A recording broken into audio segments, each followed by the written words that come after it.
Panahon pa lang ni Digong. Sinasabi ko na 'to. May problema talaga kay Duque. At ngayon, nakitaan na ng probable cause. Nakitaan na ng probable cause. Alam niyo mga kotsero, eto nangyari. Nung panahon ni Digong, pag binibira ko si etong kaso nung kay Duque, yung sa Parmali. Kasi syempre maraming DDS eh. Pero kahit sumuporta ako nung kay Digong, hindi naman ako tanga-tanga. So, nung panahon ni Duque, panahon ni Digong, nung siya yung DOH secretary, ito si Duque. Isa ako sa mga bumabatikos talaga kay Duque. At galit na galit sa akin yung mga DDS. Galit na galit sila sa akin. Sabi, ba't mo binibira si Duque? Ano yan, tiwala ang Pangulo dyan, etc., etc., what have you. Okay. No problem. Kayo, tiwala kayo, pero ako hindi. So, para sa akin, mga kotsero, para sa akin, this is vindication. Vindication para sa akin, mga kotsero. Kaya ako, nung nabalitaan ko to kahapon, parang, uy, happy. This is vindication for me. Napatunayan na ako ay tama na naman. Alam niyo mga kotsero, ganito lang naman sa channel ko eh. Sa umpisa, mabubisit kayo sa akin kasi may mga sinasabi ako hindi niyo magugustuhan. But eventually, as time goes on, mapapatunayan niyo sa sarili niyo na, ay, tama pala si Coach. Ay, tama pala siya. Puntahan natin no kay Duque. Exciting to, gusto ko to. Sana ma-publicize yung hearing, no? Ganda nito pag public hearing. Anyway, eto, puntahan natin yung topic. Si Ombudsman. Si Martires to, di ba? Si Martires. Ombudsman orders graft traps versus Duque and Lau over 41 billion fund transfer. Ayun, ang sinasabi natin. Mga kotsero, kung nakakalimutan nyo na, ito yung sa Parmali. As usual, tayo mag-shoutout sa mga ibigan sa Sendwave! Kung kayo ay nasa US, UK, Canada, Italy, France, Spain, Ireland, and Belgium, may pwede na po ay magpadala ng yung mga remittances sa Pilipinas. Gamit po ang Sendwave na wala pong remittance fees. Isang hingahan lang. Para magawa niyo po yan mga kotsero, i-download nyo lang ang Sendwave app, gawa kayo ng account, lagay nyo pa ang account details nyo. Pwede na magpadala sa GCash, Cash Pickup at iba't ibang mga pangko sa Pilipinas. At kapag ginamit nyo po ang promo code na Coach Jared sa inyo pong unang padala ay makakuha kayo ng karagdagan $20 free credit. Kaya kayo po ay gamitin na si Sendwave for all of your remittance needs. The Ombudsman has ordered the filing of graft charges against former Health Secretary Francisco Duque III and former Budget Secretary Christopher Lau over the alleged irregular transfer over 41 billion for the procurement of COVID-19 supplies in March 2020. Yan ang nangyari dyan. Mga kotsero, ito, let's break this down ng konti. Si Duque, bata ni GMA yan. Panahon pa ni GMA yan si Duque. Bata ni GMA yan. Si Lau naman, bata to ng Davao Boys. Isa sa mga Davao Boys. Hindi ko lang ma-confirm kung kanino. Parang Bongo yata.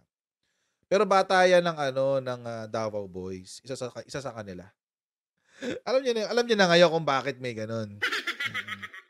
In a separate decision on the administrative complaint against them, so dalawang desisyon, isang criminal charge, actually this is special law, graft and corruption. Tsaka isang administrative complaint, meaning civil civil service. Kaso sa civil service yan. Against them, the Ombudsman also found Duque and Lau guilty of grave misconduct, gross neglect of duty, and conduct prejudicial to the service. Tapos, ito, dismiss yung sa kanila. Dismissed. Swerte. Babalikan natin to itong sa 41 billion. Pero, balikan muna natin yung kaso ng Parmali. Para lang ma-refresh ang ating mga alaala. Alam niyo naman, 2020 pa to. 4 years na ang lumipas. Noong pandemic, mga kotsero, ang daming kabalbalan na nangyari sa Duterte admin. As in, sobrang daming kabalbalan na naganap. Sobrang dami. Overpriced laptops, overpriced na cameras, overpriced na medical supplies, overpriced na, ano pa ba? Daming kabalbalan nun. panahon ng pandemic. Ang daming kabalbalan nun. And syempre, dahil emergency, all of them, gusto nilang i-take advantage yung mga bagay-bagay. Oh. Tsaka emergency fund Sa emergency fund, ang mabilisan ng transaksyonan dyan Syempre, emergency, wala ka namang magagawa. So, siya, tinitake advantage talaga. Ng mga panahon na yun. So, noong panahon ng COVID, tinake advantage ng mga politikong corrupt yung pandemya. Isa doon yung Farmally. Ang gumamit dito ay si PSDBM at si DOH. So, ano nangyari? Naglalabas sila ng mga kontrata. Milyon-milyon ang amount. Ang dami niya, no? Millions upon millions of pesos. Simula March hanggang July. Lahat yan. Tapos, meron pa dito, actually, inano lang. Inorganize lang para hindi masyado mabigat sa kaliwa. Ayan, lahat yan. Ito yung mga in-order. Ang total niyan, ang total niyan, mga kotsero, is around 60-something billion. 60-something billion, 67 billion yata, if I'm not mistaken. Pero, meron kasing nahuli ang COA. May nahuli ang COA. Ang nahuli ng COA, mga kotsero, ay nasa 41 to 42 billion.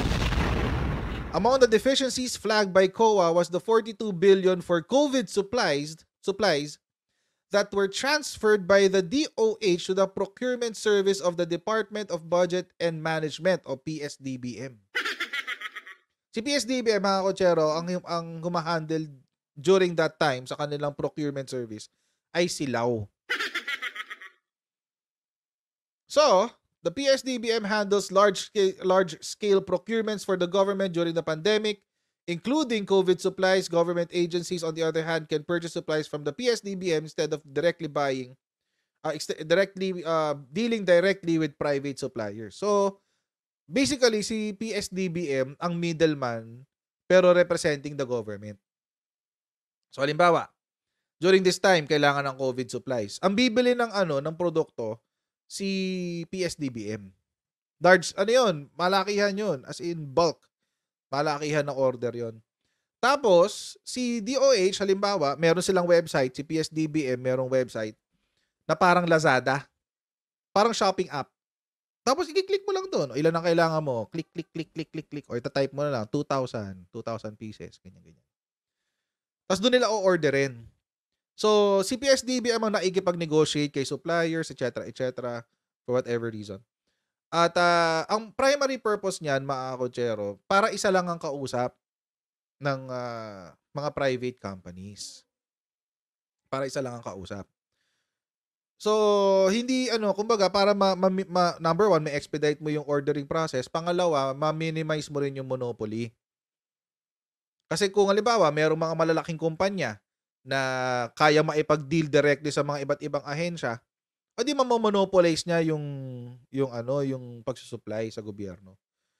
So, ang ginagawa ni PSDBM is to prevent that. So si PSDBM, magpapabid out, may mga magbibid, tapos kung sino yung pinakamura sa kanilang lahat, yun ang kukunin. Ngayon, apparently, mga kotsero, meron hong kabalbalang naganap. Binibili nila ng mahal. Pero sa totoong buhay, mura lang siya. Ganun po yun.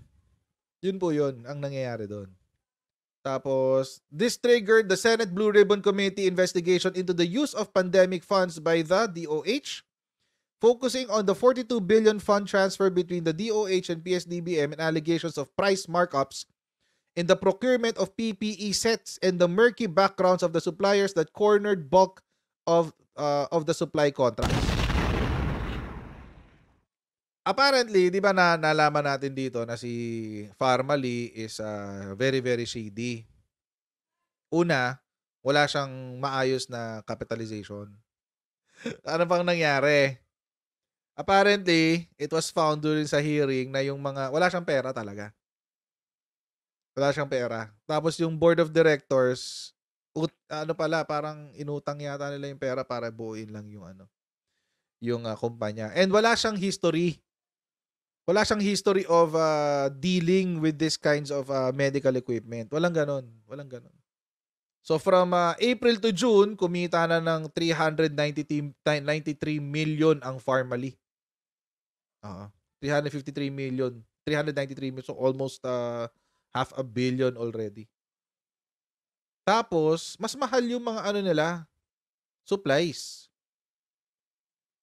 Mas mahal yung mga supplies. Bakit mo, which is weird mga kotsero. Alam niyo kung bakit? Kaya ka nga nagpapabid eh. Kaya ka nagpapabid.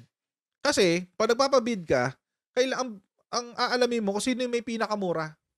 Hindi lang yun. Siyempre, meron ka pa ibang standards na hingiin. Dapat ganito yung quality, dapat ganito yung estilo, etc. etc. Ganito yung i-deliver mo, etc. etc. So, hindi lang naman yun yung factor. Pero mga kotsero, nakakatawa lang na ang pinakamura si EMS component assembly at 13.50 ang isang face mask. 13 pesos 50 centavos. Pero ang kontrata binigay kay Pharmally na 27 pesos ang isang face mask.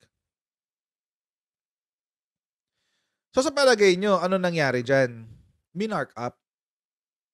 Sabihin natin, ang presyo ni Pharmally talaga sa face mask is around this number, 13 pesos and 50 centavos. Magkano ang pinatong niya para ma-achieve niya yung 27? O di 13.50 din. 100% ang kanyang kita. 100% pala ang kanyang patong. 100% ang kanyang pinatong. And take note mga kotsero, take note. Kapag nag-bid ka, pag pumasok ka sa bidding, etong 13.50 mo, may kita ka na dyan. Kasama na dyan yung kita mo. Kasi eto sa presyo ng 13.50, ano to eh, ito na yung cost mo eh, plus the profit ng margins mo, yung 30% na margin. Kasama na yan dyan sa 13.50. So, ibig sabihin, baka hindi pa 13.50 yung final price mo. I mean the price of the product. Baka nasa 5 or 7 pesos lang yung produkto mismo ng mask. Pero syempre, i-deliver mo, magbabayad ka ng truck, magbabayad ka ng gasolina, magbabayad ka ng kung ano-ano. Tapos, magpapatong mo pa ng kita mo. Syempre, magpa-margins ka, mga 20 to 30%. Mag-ending ka sa 13.50. So, imagine niyo mga kotsero, kung magkano yung kinita ng kung sino mang nangurap dyan. Sabihin nyo, 13.50 lang pala yung kinikita kada mask eh. Boy, kada mask. Ilang mask ang ino-order ng gobyerno? Computein nyo, 1 million. Sabihin natin 1 million sa isang araw. Maraming gagamit eh. 1 million sa isang araw. Oh, 27.72 times 1 million. 27 million. 27,720,000 most probably. Times 1 million lang naman eh. Hindi lang naman 1 million ang o-orderin yan. So, isabihin sa 27 million, sabihin natin sa 1 million na in-order nila. 27 million ang cost.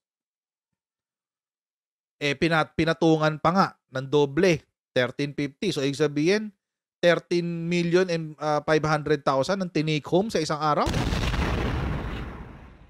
Ganun ka-orap. Ganun katigas ang mukha ni Duque. And take note, all of these things are happening during a widespread pandemic. Pandemya to. Lahat ng tao nahihirapan. Kahit yung mga mayayaman, nahihirapan. May pera na yun ha. Mayayaman na yung mga yun. Nahihirapan. Si Coco Martin nga, nagre-reklamo eh.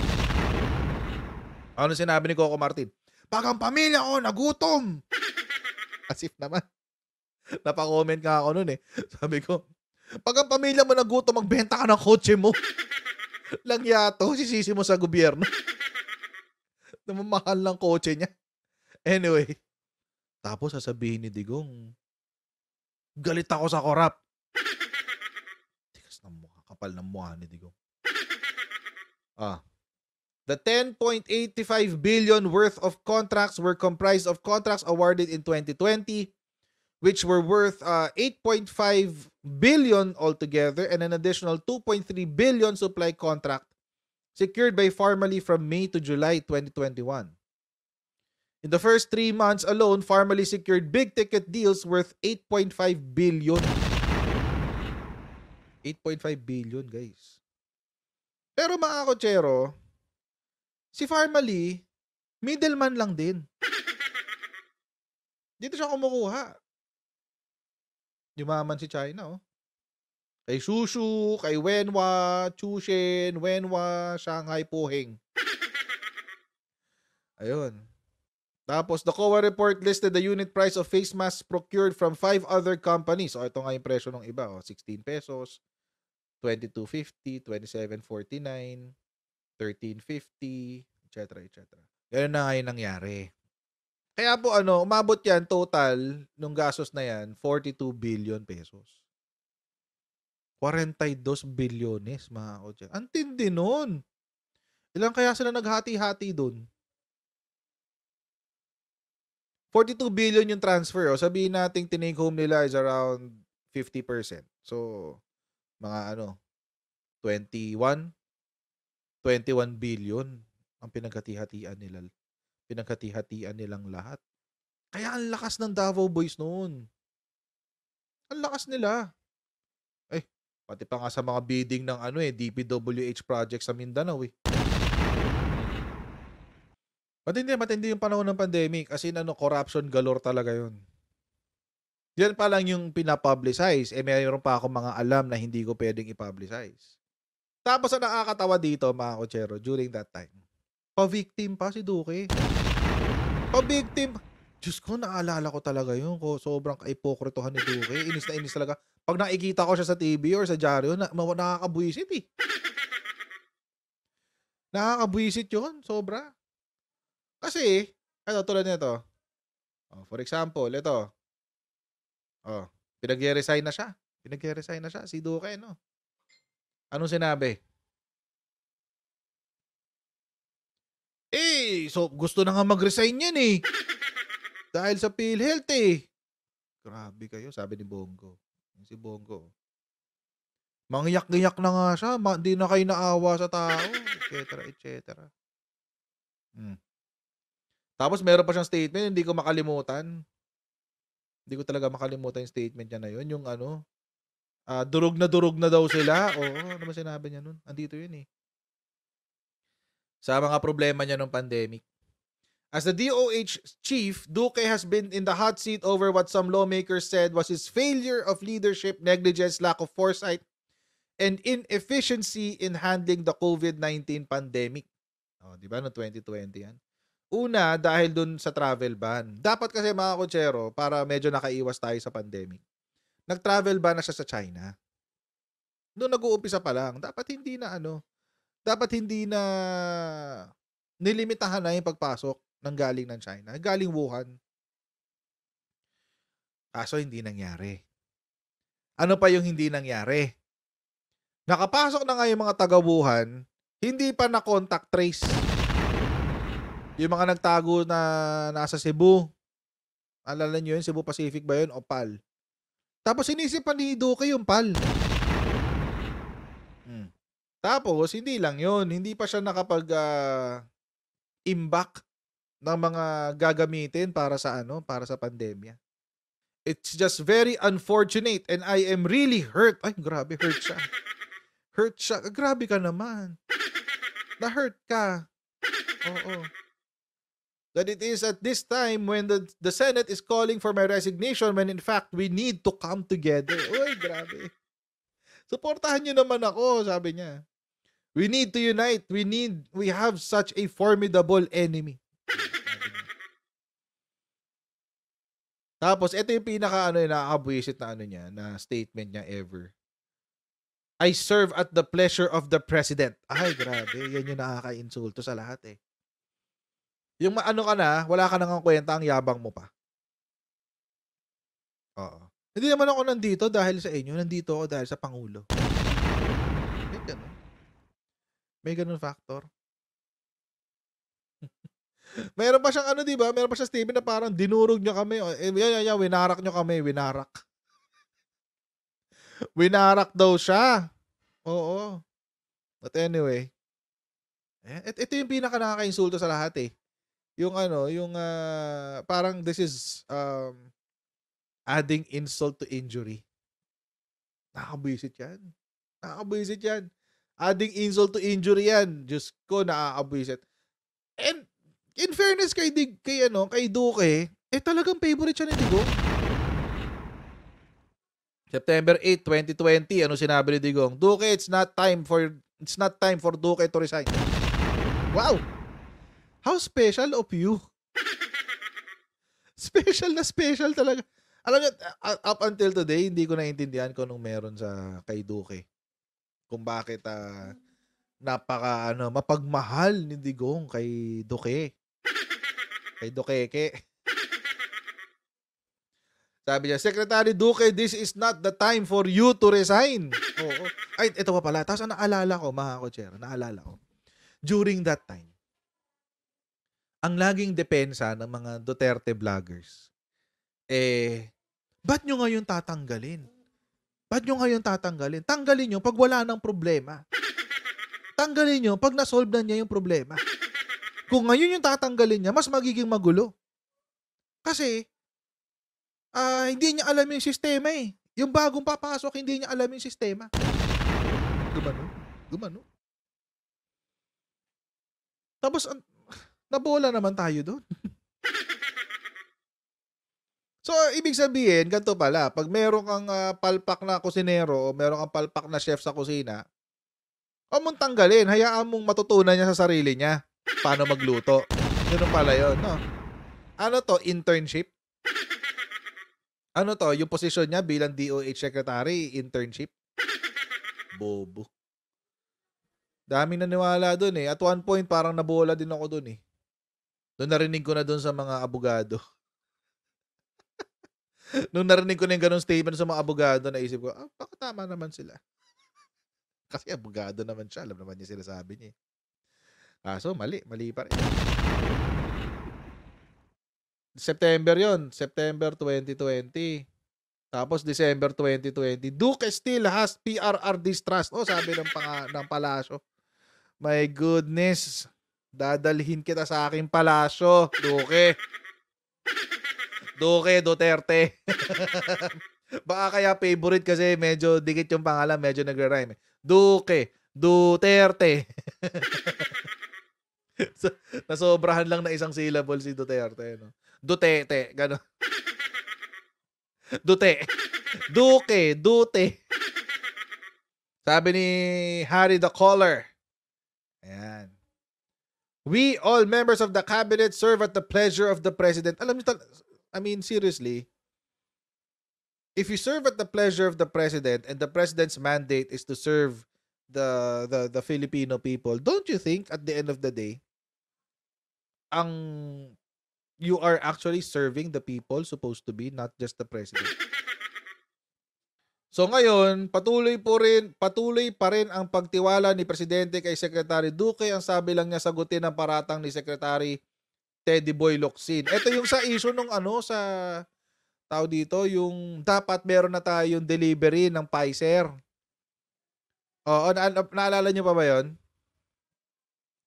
Dapat meron na tayong delivery ng vaccine ng December or January. Ng Pfizer. Etong si Duque, hindi kinausap si Pfizer. Hindi niya kinausap si Pfizer. Bakit? Ang una niyang kinausap, si China. Para dun sa vaccine nila. Na hindi rin naman natin ginamit. Kasi nung nakabili na tayo ng Pfizer, nakabili na tayo ng J&J, nakabili na tayo ng, ano pa yung isa? AstraZeneca. Yun, yung AstraZeneca. Doon nakakuha na tayo nun. Hindi na ginamit si Sinovac. Sinobacya. Hindi na ginamit si Sinovac. Tsaka si Sinopharm. Wala na. Hindi na sila ginamit. Wala na. Napanis na nga lang yung mga dinonate eh. Bakit hindi magamit? Kasi mababa yung effectivity rate At dahil mababa yung effectivity rate, hindi pinapayagan makasakay ng eroplano yung mga naka-Sinovac. Hindi sila pinapayagan. Pati nga yung sa yung sa Russia, Sputnik. Hmm. Wala. Hindi natin napakinabangan. Ang dami-daming binili. Tas ang dami-dami rin dinonate. Kaya nga nakakatawa yung yung Sinovac na yan tsaka Sinopharm na yan eh. Nakakatawa yan kasi yung nag-imbento, si China na nag-imbento ng ng Sinovac tsaka Sinopharm, sila yung may pinakamatagal na na lockdown sa buong mundo. Oo, kasi hindi nila na-manage yung hindi nila na-manage yung pandemic. Oh. Pero sabi ni Digong, hindi, huwag kang mag-alala, tiwala pa rin ako sa'yo, huwag kang mag-alala. Go lang. Oh, that's the point. Eto pa matindi. O yan, nahulihan na ng COA. Nahuli na ng COA. Nahulihan na ng COA. Nakitaan na ng ebidensya na merong pagkakamali sa paggamit ng pera ng bayan. Etong si Duque. Ano sinabi ni Digong? Hindi. Tiwala pa rin ako sa kanya. August 16, 2021. Si Harry Roque uli ang nagsabi. All cabinet members serve at the pleasure of the President. And Secretary Duque, according to the President last night, continues to have his full trust and confidence. Ayan. Ito na yung pumutok na yung issue nung sa Farmally. Alam niyo mga kotsero, ito lang yung akin dyan. Pinost ko nga ito kanina sa sa Facebook ko. Hindi mo malaman kay Digong nung panahon na yun ba't siya nagtitiwala kay Duque. Either hindi niya talaga alam, hindi niya alam na may ginagawang kalokohan si Duque, or kasama siya. Co-conspirator. Kung hindi mo alam, napakawalang kwenta mong presidente. Ayan na, nakaharap na sa mukha mo. 67 billion na may problema. Tapos eventually, napatunayan, 41 billion yung may issue.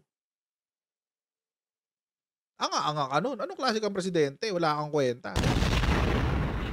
Or, either bobo ka, tanga ka, or nagtatanga-tangahan ka na lang. Kasi may pakinabang. Kasama kang kawatan. Ganun yun. But ako mga kotsero, I'm happy. I'm happy na finally mapoprosecute na si Harry Roque. Pwede ba? Mapoprosecute na si Duque. Oo. Para I mean, at one point you want a corrupt official get jail time. Ayan. So mga kotsero, maraming salamat sa inyong patuloy na pagsuporta sa ating channel. Once again, huwag niyo pong kalimutan mag-like, share, and subscribe. And I'll see all of you in our next Coach Jared Live. God bless you. See you next time, guys. Bye!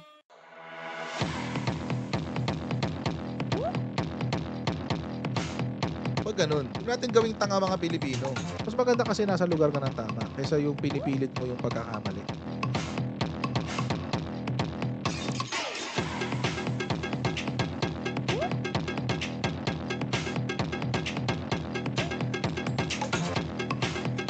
Are they willing to go that far? Hindi makakalimutan ng Pilipino yan hanggat di nasasagot niya.